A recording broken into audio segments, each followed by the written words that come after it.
So for today's video mga labs, by the way, happy morning and have a blessed Tuesday mga labs. So ang ganap rong adlaw, gikan ta ng laba.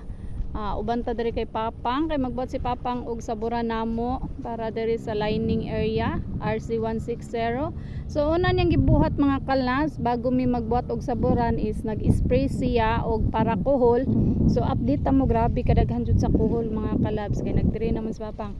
Ingana kadaghan ang kuhol. Ayan. Daghan kaayo. So kana siya ug dili nato ni siya atimanon mga labs, mahurot ang atong sabod.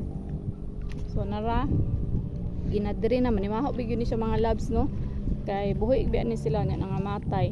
So yan, so ingani siya good for 2 hectares ni siya nga kuan, good for 2 hectares ni siya nga seedbed mga kalabs or punlaan, good for 2 hectares. So karon ang bato ni Papang magbuhat mi og kanal para makadren ang tubig sa amoang saburan. So yan, sa mga kawan ng mga farmers, sipag at syaga, more patience and pray lang jud ta kanunay sa Ginoo aron i-bless ang atong kaumahan. So that's it for today's video mga labs. Love dala kog cellphone ni kauma.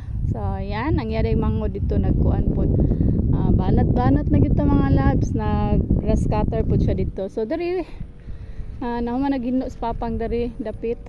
So ayan, dito pod among kauban isa ang hinlo pod siya dito sulod. So ayan, thank you for watching, have a blessed day everyone.